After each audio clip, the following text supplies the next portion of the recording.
आज Doubtnut app download करें। Doubtnut पर अपने सभी गणित, रसायन विज्ञान, भौतिक विज्ञान और जीव विज्ञान के डाउट्स का करो सफाया। बस प्रश्न की फोटो खींचो, एक ही प्रश्न को क्रॉप करो और तुरंत वीडियो सोल्यूशन पाओ। अभी डाउनलोड करें।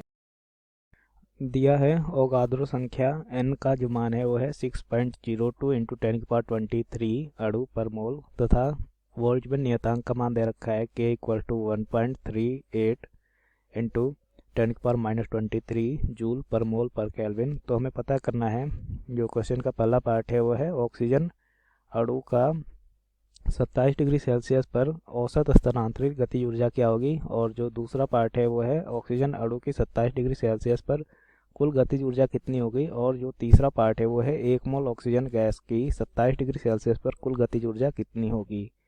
तो हमें यहाँ पे दे रखा है जो अवगाद्रो संख्या है n, इसका मान दे रखा है 6.02 इंटू 10⁻23 अणु पर मोल तथा जो बोल्ट्जमैन नियतांक है k, इसका मान दे रखा है 1.38 इंटू 10⁻23 जूल पर मोल पर केल्विन। तो क्वेश्चन का जो फर्स्ट पार्ट है उसको पहले हम देखते हैं। ये है ऑक्सीजन अणु की 27 डिग्री सेल्सियस पर औसत स्थानांतरित गतिज ऊर्जा क्या होगी। तो यहाँ पे हमें परमताप T का जो मान दे रखा है वो कितना है, यह है 27 डिग्री सेल्सियस। इसको हम केल्विन में लिखेंगे तो ये हो जाएगा T इक्वल टू 27 प्लस 273। तो यहाँ से जो T का मान आ गया हो गया कितना, 300 केल्विन। और हमें पता करना है कि औसत स्थानांतरित गतिज ऊर्जा कितनी होगी।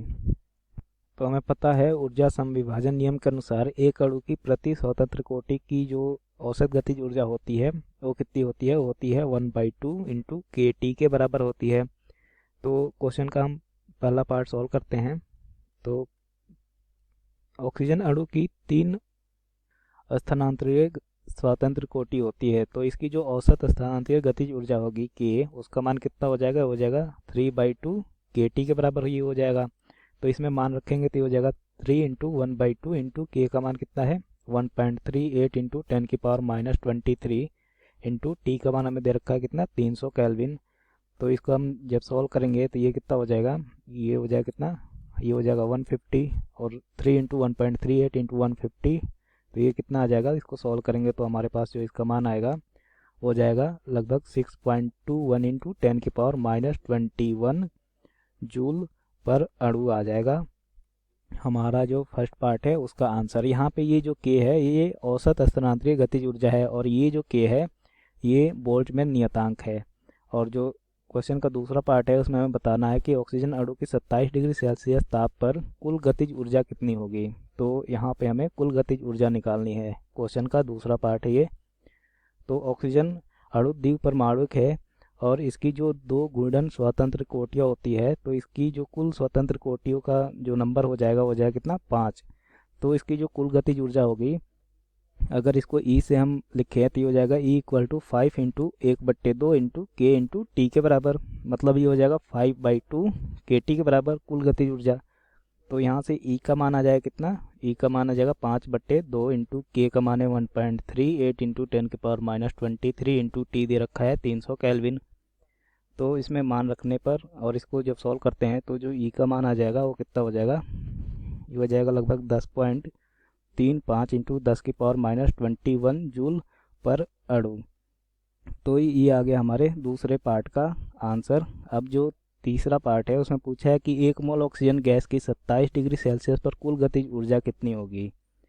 तो 1 मोल ऑक्सीजन गैस में जो अणु होते हैं उनकी जो संख्या होती है वो होता है कितना, Na के बराबर। जो Na होता है वो क्या होता है, ये होता है आवोगाद्रो संख्या होती है ये। और इसका जो मान होता है वो होता है कितना 6.02 इंटू 10⁻23 अणु पर मोल होता है ये आवोगाद्रो संख्या Na का मान। तो यहाँ से 1 मोल ऑक्सीजन में जो Na अणु होते हैं, इसलिए 1 मोल ऑक्सीजन गैस की जो कुल गतिज ऊर्जा होगी उसको अगर हम के डैश से लिखे तो हो जाए कितना N इंटू एक अणु की कुल गतिज ऊर्जा 5/2 KT के बराबर जो हमने निकाला था पहले। तो यहाँ से जो के डैश का मान आ गया वो कितना आ गया, हो गया 6.02 into 10⁻23 into 5/2 into 1.38 into 10⁻23 into T दे रखा है 300।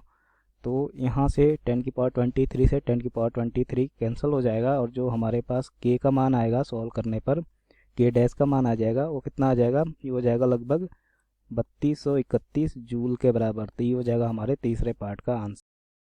कक्षा 6वीं से 12वीं से लेकर नीट, IIT, JEE वो एडवांस के लेवल तक 1 करोड़ से ज्यादा छात्रों का भरोसा। आज ही डाउनलोड करें डाउटनेट ऐप या व्हाट्सएप करें अपने सारे डाउट्स 8400 400 400 पर।